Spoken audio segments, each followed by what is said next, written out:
We are live. Okay, I'm live. I don't know what this we shit is, but anyway, I'm live.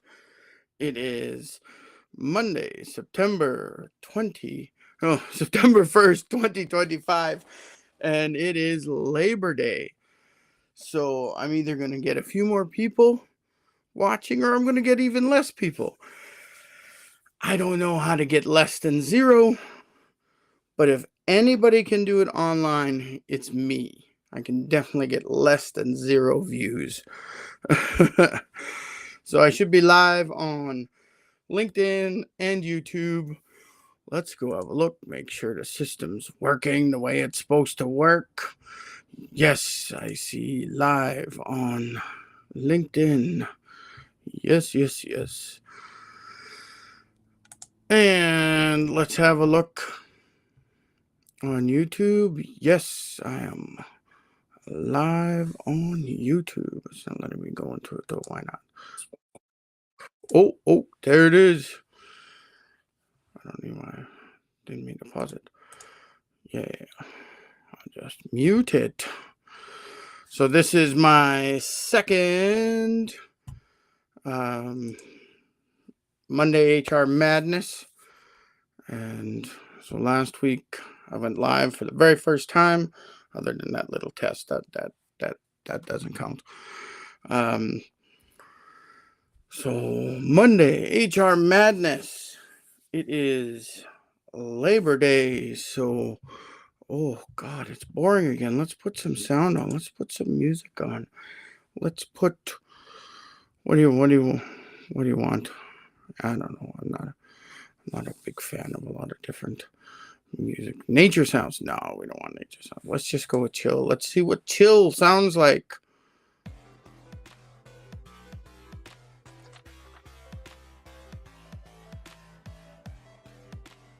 Okay, leave it at chill for now. I mean, seems okay. Hopefully it's not too loud. I'm gonna go check to see how loud it is on the other lives. I'm gonna mute me so you guys don't hear, so we don't get any feedback.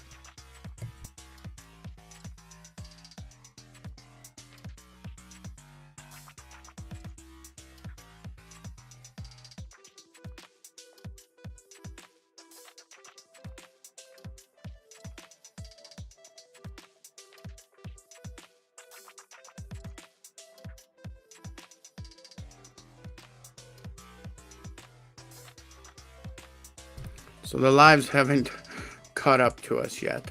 It's like I'm doing weird time travel on I'm going to 2 different times because I'm going to 2 different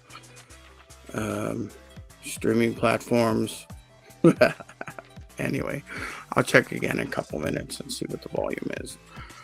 Turn it down. It's really low here. It's showing like maybe 20% of the volume, if that. So hopefully it's not overpowering, but I got to get used to what the sound is, right?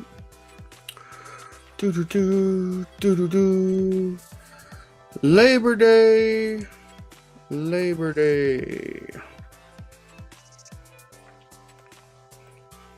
So what I wanted to talk about today, because it's Labor Day,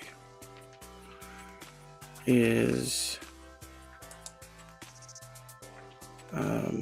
I put up my low-cost ebook there if anybody wants to stop staff drama fast. Like 5 days. There's a 5-day plan in there that will help you out to stop the drama among your employees. And it's the basics. It's the bare bones that you should be doing if you got this chaotic environment. I do have the fuller ebook, and I believe in this ebook you get a discount for my big full ebook. So you get a little discount, a little bonus. So it's almost like you're investing in the big ebook right now by paying this, but you get to taste what I'm all about before you make the big purchase, right? So no problem there. I'll leave that up for a little bit. As always, ask your questions. But today I wanted to talk about wages. And this is kind of a fundamental thing, especially when you're thinking about Labor Day and unions fighting for our rights. Well, what is the primary thing that unions would be fighting for? It's better wages. It's always been better wages. This is number one. I mean, I think we could put up with a lot of BS from our managers and ownership. We could put up with a lot of BS, at least in the short term, if we were paid really well.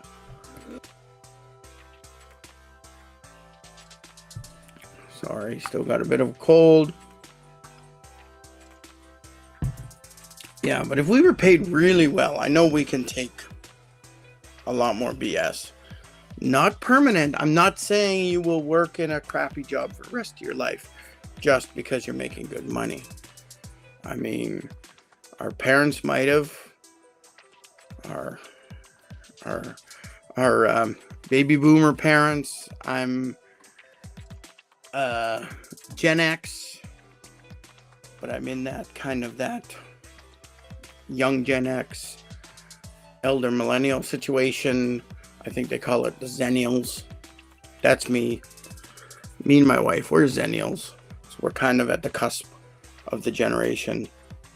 But our Gen X parents, the elder Gen X, and the boomers, they certainly did a lot of put up and shut up. I mean, they got a lot of changes during their career, a lot of good changes. So we went from just terrible conditions and terrible pay to okay conditions, right? Less people were dying, more people were making money. And that's kind of when you think about after World War II and the rise of the middle class in America, that's all because of all these rights that came into place. Suddenly, the poor people had enough money to create the economy the way it should be, because suddenly poor people had buying power, right? More buying power. But it's kind of gone downhill since then. We all know this. That gap between the poor and the ultra rich is just massive right now. We know this. But that makes us think about why we get a job. Before I get into it, I'm going to go check again to see if I can hear the music, if it's too loud.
Oh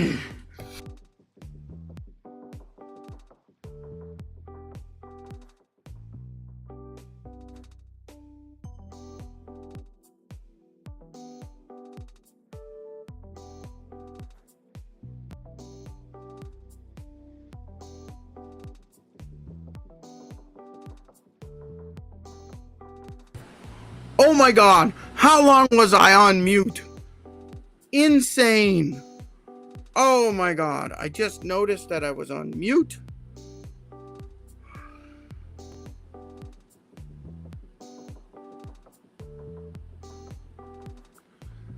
Did I just miss that whole section on local living wage?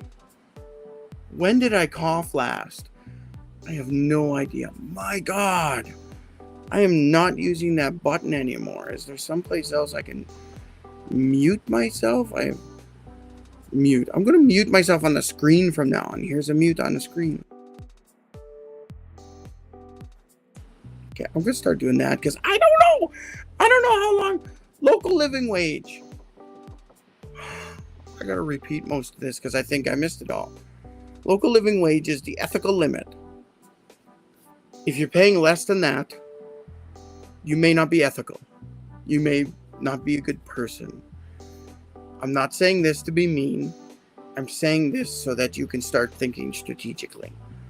Because if you're hiring all kinds of people on the back end that you can't afford, you need to find a way to move them from an overhead position into an active revenue generating position. So whether it's sales, customer facing, client facing, whatever you think.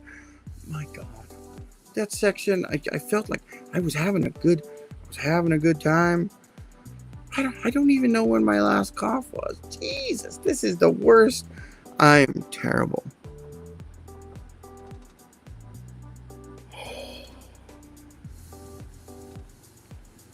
So, we talked about legislated minimum wage. You need to pay this legally. The local living wage is going to be different in every community, every city, every province, every state, every country. It's different. If you're paying below the local living wage, you're paying low wages, aka poverty wages. I think that reviewed everything, but it lost all the excitement. And my God. Maybe one day I'll get better at this live streaming stuff. I don't know. Or I'll just cough and let you guys hear me cough. I don't know. So, local living wage. Ethically speaking, you should be paying this. And if you can't afford to pay this, you've got too many people for the amount of revenue you're creating, and you need to think strategically. Always thinking.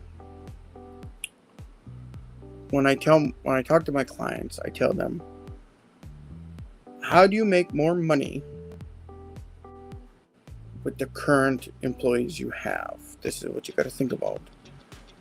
So you could be streamlining processes, you could be tweaking people's roles, things like that, but you need to be making enough money before you hire the next person.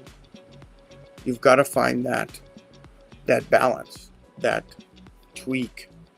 So I always say, hire the salespeople first and pay them good, pay them well. So that brings us into the above industry standard wages, right? When we're in the in-between, in the good wages, you are making above the local living wage, but maybe less than the industry standard wage. This good wages section, this is where you want all your employees to be. To keep yourself in this zone, you should create pay grids. These pay grids should start at the local living wage at the low end. For your interns or your entry-level employees, they should be starting at the local living wage. If you can afford it, certainly start it higher. But the pay grid equalizes this situation. Because yes, you always want to monitor the local living wage and make sure your pay grid is always at or above it. But as people work with you, you want to make sure that pay grid has at least 5 years out and 5 merit levels deep. So the lowest paid person is in the first year and they're at merit level 1. Your rock star long-term employee is at the 5-year and they're down at merit level 5. They've earned all the bonuses and they've worked long enough. They deserve to be getting paid. So if you have an employee who's just an average employee, not a rock star, but they're solid, they're good, these are the backbone of your organization. I was just checking to see if I was muted again for some reason. Anyway, so your average good employees, they're going to get a raise every year. And as you adjust the pay grid, right, they're going to get that cost of living increase. Now, employees deserve a cost of living increase because you haven't fired them. You think they're good enough to continue working at your organization. This is the bare minimum. So you should honor that by at least giving them a cost of living each year. And I have a pay grid tool that calculates the last 5 years of cost of living. So the last 5 years added up, divided by 5. That's what your cost of living increase should be. And you should be giving that at least once a year. You could make your pay grid so that every 6 months you give a cost of living pay increase. Then you can, every 6 months, you can redo the calculation with your newest data and give a pay increase based on that. I like the 6-month idea for a raise. Every 6 months you get like a 1% raise or 1.5 or 1.1% raise. Because it just shows a little bit of love, baby. Like, it's showing that you care about these people. There may not be the rock stars that are pushing you to the stars, but they're the ones who are keeping the spaceship steady, right? They're keeping it from going all crazy and nuts. And these people deserve to get a cost of living increase, at least, even if you're not giving them a merit pay increase. But every year they should be getting this cost of living increase. Now, if they're the worst employee you got, what do? You spend a lot of time training them. And this goes for every employee. Train. There's just, you can't do enough training. The training will allow you to better gauge each employee. Are they learning and growing? Are they moving towards becoming a rock star?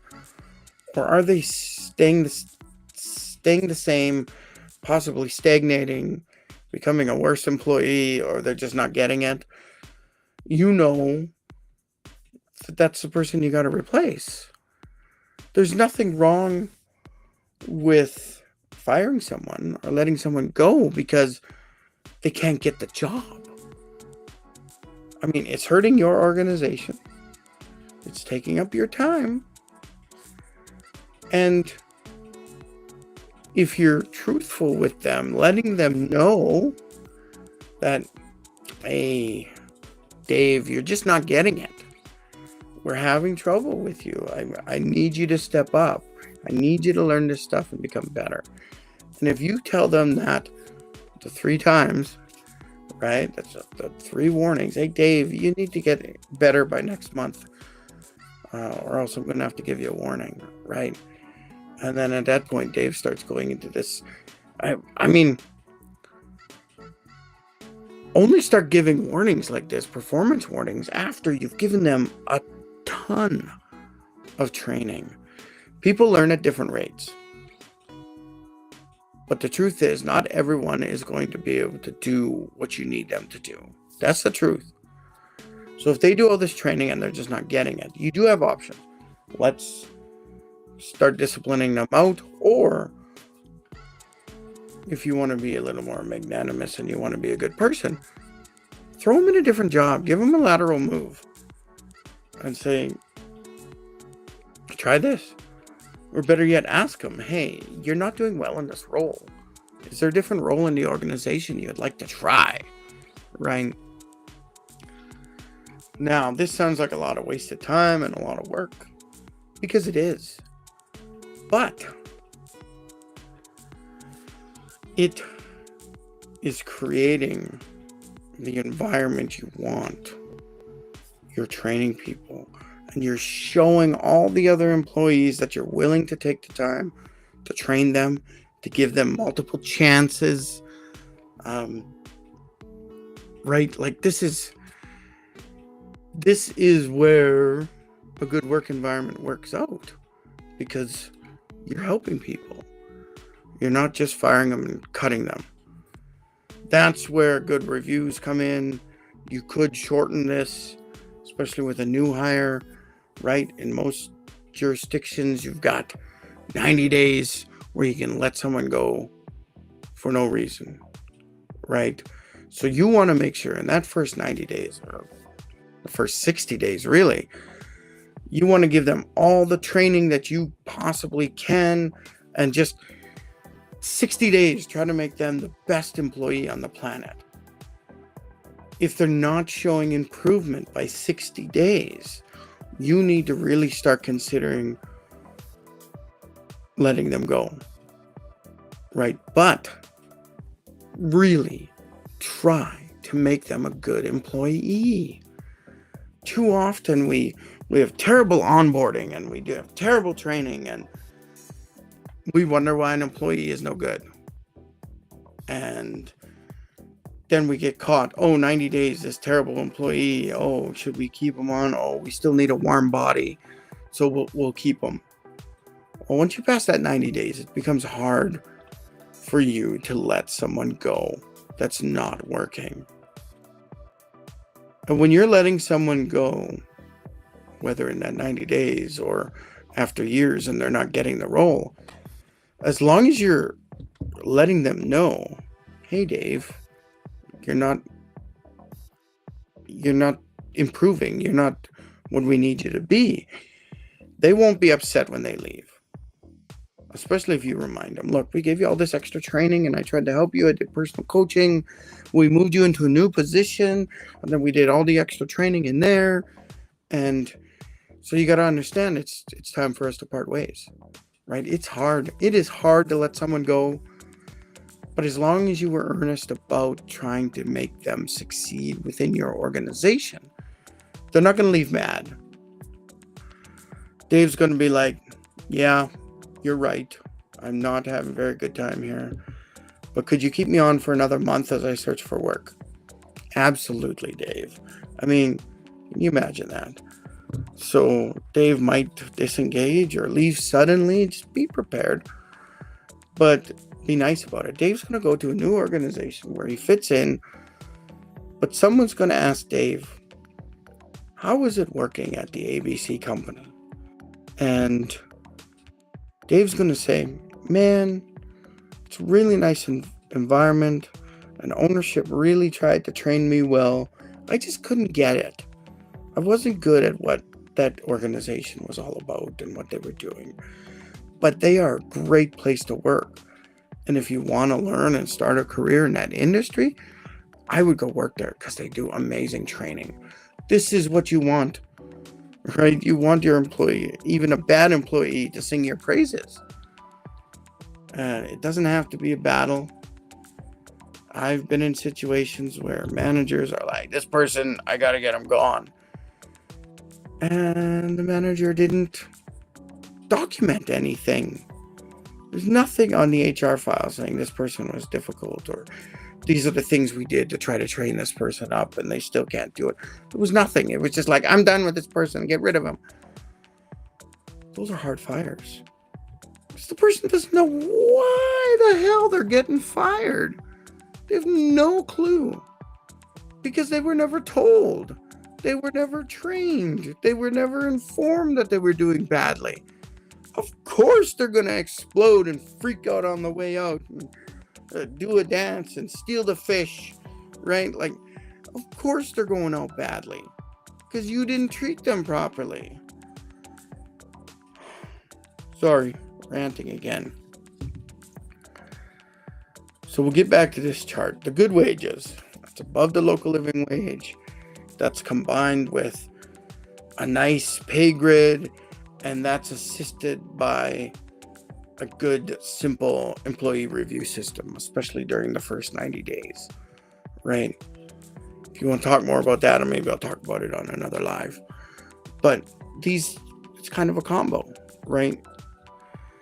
And you should be able to operate well between the local living wage and the above industry standard wage.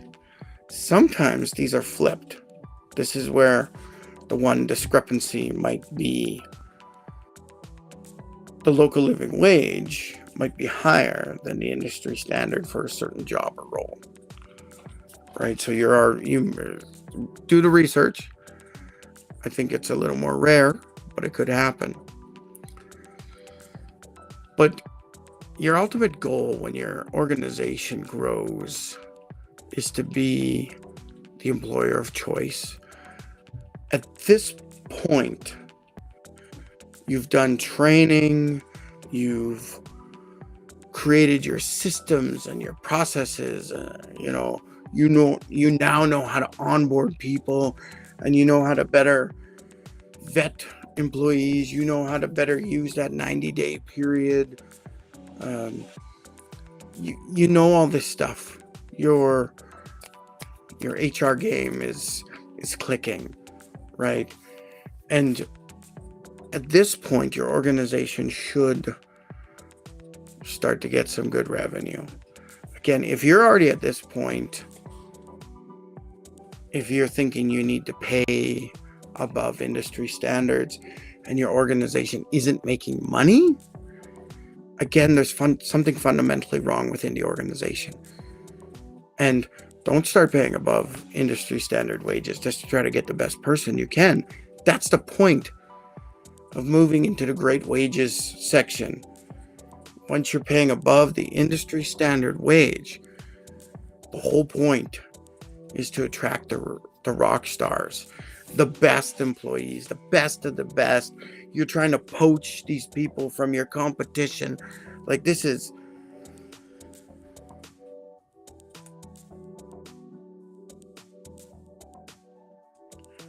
I used the mute button on the app, not on my microphone.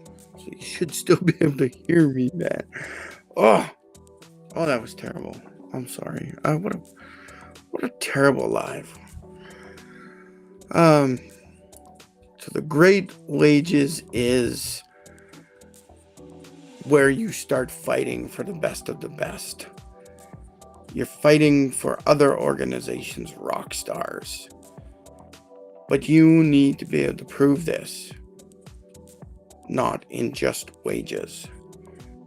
If you find a rock star and you're not prepared, you find a rock star and you're like, hey, Monica, come work for me. I'm going to give you $200,000 a year to do this job. And Monica's like, you bet. I'm only currently making $150. I'm coming over, right? Rock stars do tend to be a little more money motivated because they know what their worth is, right? So the rock star, new rock star, the outside rock star is going to come into your organization. And if you don't have a great work environment, a great onboarding, a great training program, a great bonus program, like there's all these things that rock star is looking for. You got the best healthcare, you got the best benefits, whatever they might be, stock options and what's that?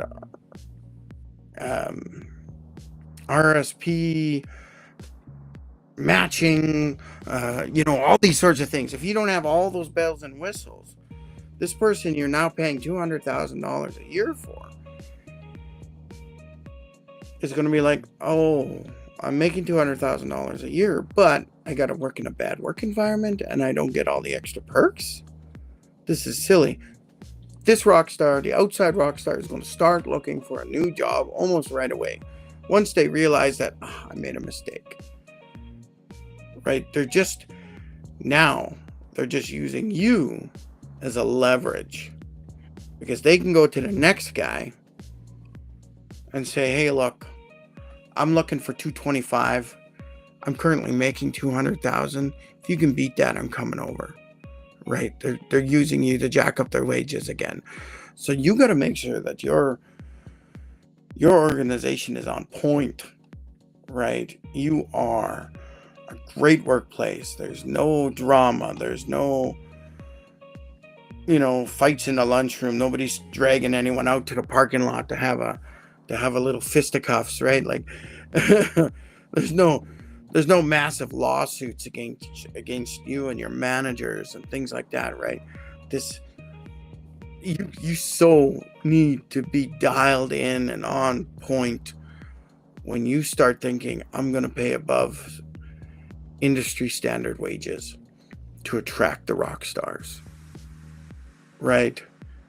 You may even decide that your internal rock stars might be better to give a better wage, and then you go and hire some new people to kind of replace those roles.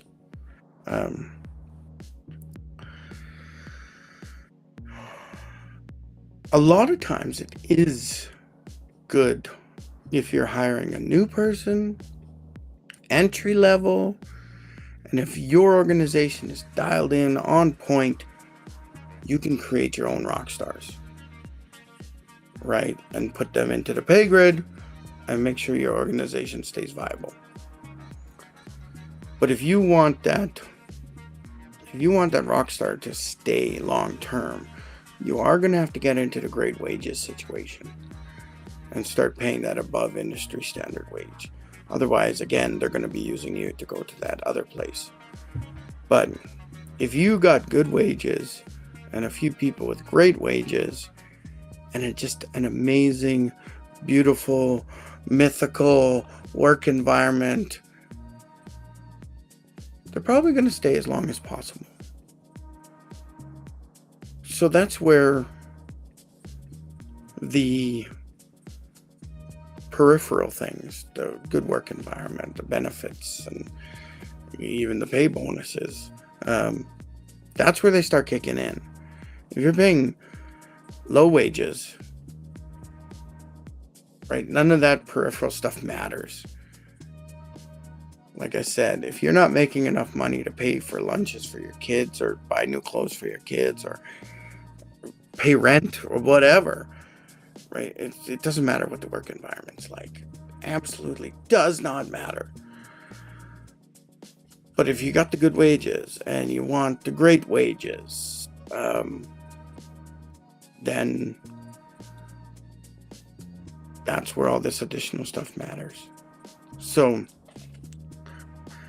if you're planning on paying above industry standard wages to start attracting rock stars from other organizations, you got to be ready for a fight, and your organization needs to be on point, right? At this point, your organization should already have an amazing reputation, and you should already have this influx of entry-level people who want to work for you, right? But if you have this need for your organization to grow suddenly, it takes time for a new employee to grow into a rock star, if they do, right? Most of your employees are going to be backbone employees making good wages.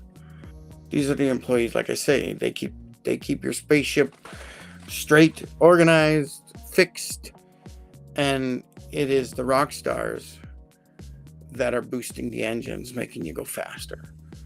So if you need that extra boost and you need to start stealing other rock stars from other organizations, I mean, do it. But make sure you're prepared. Like I say, on point, all prepped up, ready to go. And yeah, that's the great wages section is attracting the best of the best. If you have a terrible organization and you're paying great wages, you're going to attract everybody. And word's going to get out that you're not the best organization to work for. So you're not going to attract the best of the best. So think about that. On this Labor Day, let's go back to this screen. So if you've got some staff drama, get my ebook. It's only $7. And if you like what you see and you want to get my bigger ebook, there's a discount code in the ebook for a discount on the bigger ebook. The bigger ebook kind of skirts the wage situation. It's kind of just a wage warning. And it's basically what I just went over just now with the chart I just showed you, right? Because there's a certain point, good wages matter the most to your organization. And then your second step is making sure your organization is on point, all the benefits, all the good fun stuff, right? The healthcare, the work from home, the all this stuff comes into there. You got to pay good wages. Step 2 is create a great organization with all your benefits. Step 3, let's start paying more and poaching rock stars from other organizations. 3 steps. You may never get to that high level point because you might be able to create your own rock stars and stay within your pay grid, and your organization might be hella successful, right? So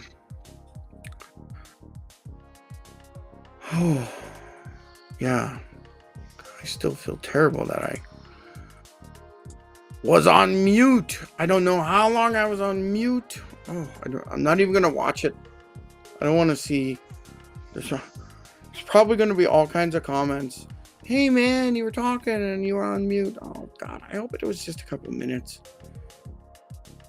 I'm trying to think of when I coughed, when I turned it off on my mic.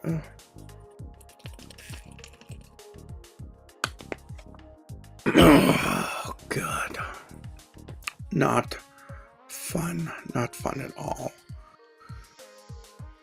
So now, if you want to go on a bigger journey, and you're thinking, well, I don't want to just stop some drama. The People Problem Fix ebook, the full ebook. I try to sell it for $97 because of all the time I spent. Man, this is my whole career. This is everything I've learned in HR. This is in this ebook. $47. If you can solve half your HR problems for $47 one time, you're laughing. You're laughing. At a certain point, yes, your organization is going to grow. I think once you get to that 99 employees, you absolutely need a full-time HR person within your organization. And before that, if you're saying 20 to 99, you could do it like part-time help, maybe an admin assistant who is also an HR assistant or something, right? Just kind of help you out, and have a consultant, maybe on retainer, someone you're paying like $500 a month so that you can ask them questions, right?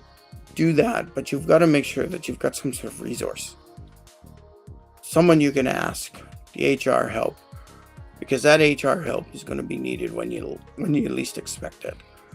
These things tend to jump up and bite people in the butt, right? Like, it's you're never prepared for when everything goes to hell, goes to shit, hits the fan, right? Like, you're never prepared for that.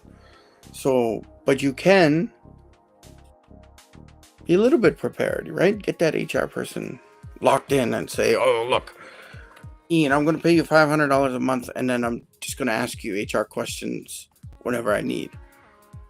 Yeah, I think there's a lot of independent HR consultants out there, or HR advisors, that would be more than willing to make a deal like that. Like, that's, I mean, if you had 5-10 clients as a HR consultant, all paying you $500 a month, that, you're laughing. You don't even need big projects. But go out there and support your local struggling HR consultant like me. If you're in Edmonton or Alberta, even Canada, I can help you. I know the labor law is a little bit less for other provinces, but I know it quite well in Alberta. But I also know how to research, so there's really no biggie. Don't hire me if you're in the United States. I don't know all the labor laws for all the different states. Maybe I could still help you with the work environment side of things, with the people problems. But I won't be able to help you with legislation issues.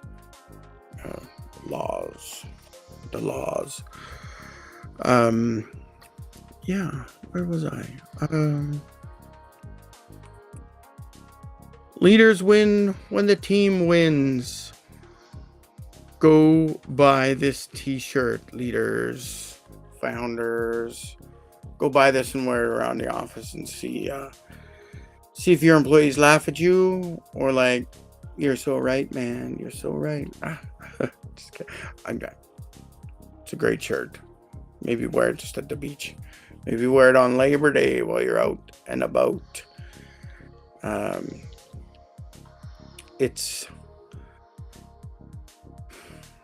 I think about leaders. You don't become a leader until you create a leader. So you got to do absolutely everything in your power, the training, the support, you got to do everything in your power to create a leader. And when you're the owner, the founder, CEO, that's essentially what you're trying to do. You're trying to clone yourself as many times as possible. It's never going to be 100% clone. But if you can get 50 to 75% cloned, oh, you're laughing. That's when employees become extremely useful.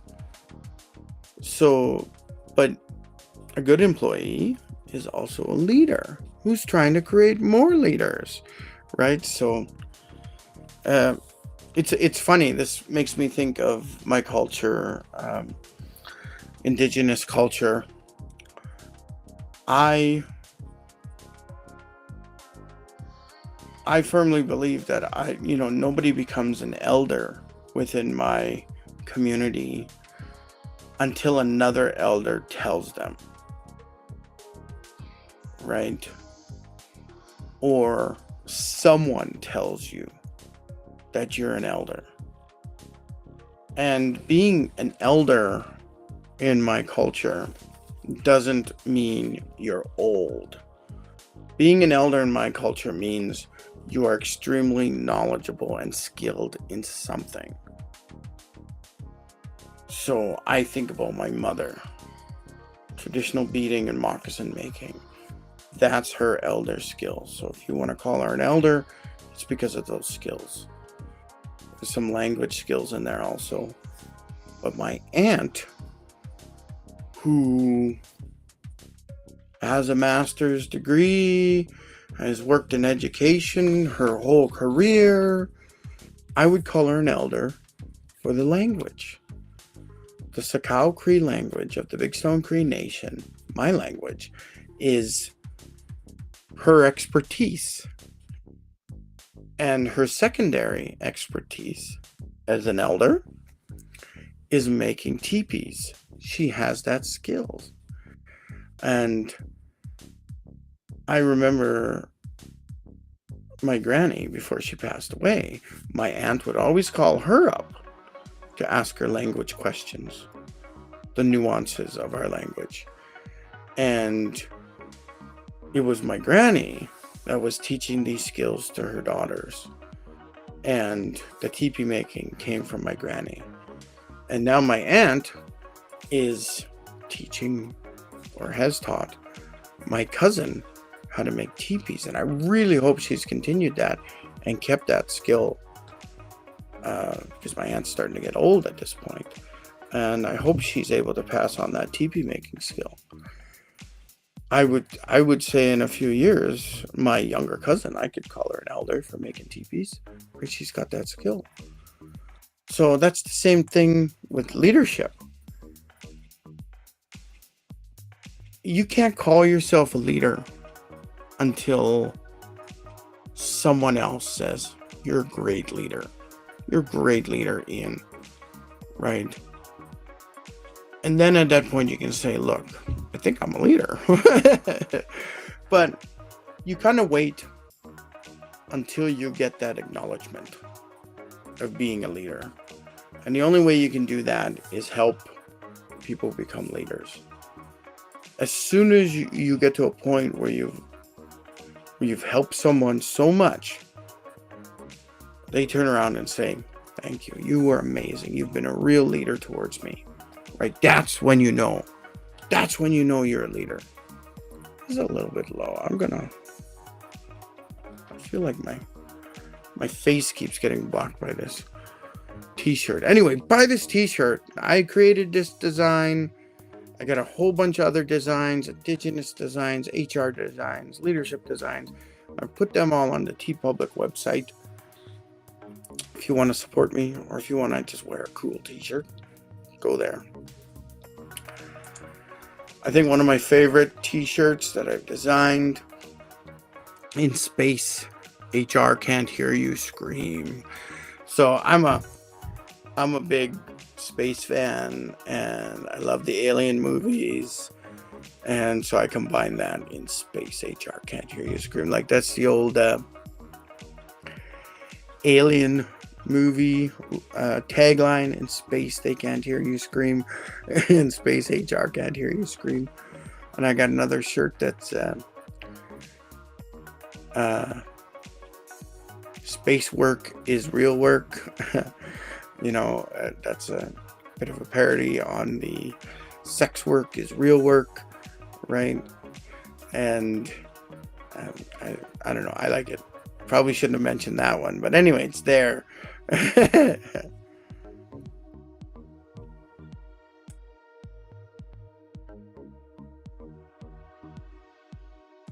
gonna get used to using that mute button on the screen, because I think you probably still hear the music, right? That I don't know if it's too loud or not. Anyway, 12:42. Nobody's gone into the chat to ask us questions. I will double check over here. I don't know what's going on there. And check over YouTube. The only comments that are coming up are my QR codes I put up on the screen. Nobody's commenting. That's fine. I hope we can get more questions so I can spend time answering questions and not just ranting and raving about anything. Let's get rid of those barcodes now. Ask your questions in the comments. Even if you ask after I'm done the live, I will try to address those questions in the next live. And each of my lives is kind of based on a different topic, so that we have kind of a variety. Mondays, I do HR. Let's talk HR. On Tuesdays, I'm talking Indigenous Relations, Indigenous Allyship, Indigenous EDI, Equity, Diversity, and Inclusion type stuff. I may talk a little bit more about my culture and things like that. On Wednesdays, we're talking gigs and hustles. So this is side gigs, side hustles, things you might be working with. Maybe you're just working to build your business. You want to be a small business owner like me. Let's talk about marketing on that day, right? Because owning your own business, unfortunately, I found out I am not an HR consultant. I am a marketer. This is what I do. That's why I'm on live. I'm a marketer. I'm marketing for my business. Thursdays is Career Club. I volunteer to facilitate a career club once a month on every third Thursday of the month in my home community of Queen Mary Park at the Queen Mary Park Community League Hall here in downtown Edmonton. It's a drop-in event, 7 to 9 on those days on the third Thursday. If nobody's there by about 7:30, I'm going to leave though, right? At least message me on wherever I am. Message me and let me know I'm on my way. I'll be there at about 7:45, right? If you think you're going to be late, go ahead, message me. I'll hang around. But I'm doing this to try to give my perspective from the HR side of things. I see the resumes. I've seen thousands of resumes, and I can tell you what I was looking for, what I didn't like, what I just threw in the garbage as soon as it arrived, right? These sorts of things, these insights might be useful if you're getting jobs, writing resumes and cover letters, and maybe trying to advance your career in the current situation, right? That's what Career Club is all about. And it's nice when we get some extra people around and they can start sharing their experiences. And that would be the same at the online Career Club, which is going to be weekly now. Ask your questions and I shall answer. Or maybe I won't answer. Maybe I'll be able to direct you someplace else. But anyway, and Friday is fun and games. I'm basically talking games, Dungeons and Dragons, Magic the Gathering, trading cards, movies, books, basically anything fun. Anything you think is fun, I'm willing to talk about. We could sit there and talk strategy on how to play a board game. Like, have you guys ever played that one game, Dune Imperium? It's actually really good, but a little bit hard to play. There's some strategy there. So, or maybe you want to talk about the hardest game that people are saying is out there, Dungeon Lords. Me and my wife, it looked good, but very hard to play. It took us 9 hours to learn it. But anyway, Fridays, it's all fun and games. And nobody's got any questions. I might shut us down. We're not at the 2 hour mark. We're not even at the hour and a half mark yet. Oh my God. I think maybe I'm just bored. It's Labor Day. I could be watching a movie. I could be eating lunch. Someone's cooking something. I can smell something good downstairs. This might be lunchtime for me. Ask your questions. I'll try to answer them at the next live. Or even if you follow me on LinkedIn, go ahead and message me or follow me on LinkedIn. If you're thinking you need a little more HR advice, book a meeting with me, right? HR, Indigenous Relations, or even just some general networking. You want to be referral partners or something like that. Go ahead, use this link here on the screen to this QR code on the screen to book a meeting with me. And this is a free half-hour needs assessment, so it doesn't cost anything. But we can find out how I can help you, right? So I know it's hard to say, oh, I need advice, but I don't want to get on a live stream with Ian or something like that. That's fine. Go ahead, just book the meeting. Scan right here. Get your phone out, scan this. I don't bite. If you watch any of this, you know I don't bite. Maybe a little, but no, I don't bite.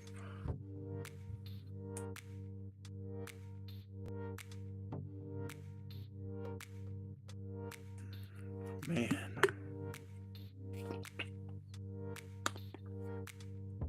Not unmuting myself is like the worst nightmare of a podcaster, I think. You know, like that's terrible. I feel stupid. I feel silly. But I'm putting myself out there. And if you need support, I'm here. I'm here to help.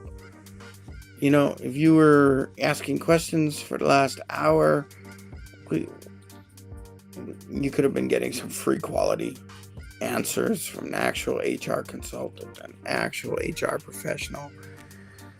So we'll see how that goes. Anyway, book a meeting. I'm going to take that off the screen now. We don't need that up there.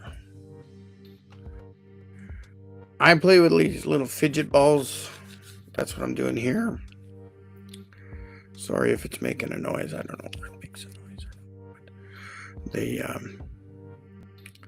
I don't know. I guess I need a fidget toy when I'm talking and stuff. Let's do a quick check, see if there's any comments that I might have missed from other places off of YouTube or LinkedIn. I was toying with the idea of maybe starting to do this live stream on other platforms, but I'm a real B2B person. That's my business. You know, I'm a business trying to help other businesses, so I'm not really a B2C, a B2 customer. That's not what I do. So I think for now I'm going to be staying on LinkedIn and YouTube only for these lives, and I'm going to work a little bit harder on YouTube to get a few shorts up each day, and I'm doubling up on my posts. I'm not making double, I'm putting them in double places, right? So there is a place on YouTube where you can put your posts. It's the same posts I'm going to program into LinkedIn, because I write them and then schedule and program them. I meant schedule. I schedule posts. I like to batch posts. I'll create, you know, like a week's worth of posts, then I don't have to worry about it. I just schedule them each day. So if you see all that stuff, go ahead and ask your questions on those, on the posts, on the videos. I'll try to make sure I catch them. I mean, if I get big and famous and I start getting 10,000 comments and posts on my posts, then too bad. No, I don't foresee that happening anytime soon. But okay, how about we stop asking questions?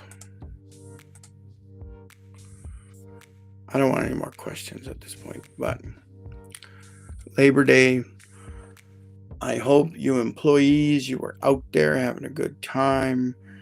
I hope you owners, managers, and bosses and founders shut your business down today and let your employees go.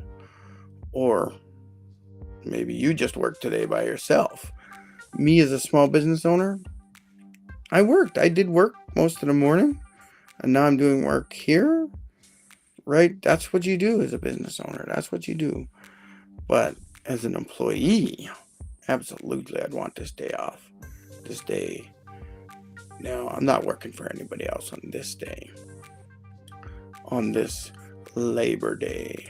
You know what I mean? Ooh. Yeah, because I'm too cool for that. Okay, we'll get rid of that. That wasn't that cool. That was kind of lame. Sorry. Anyway, I'm going to let you go.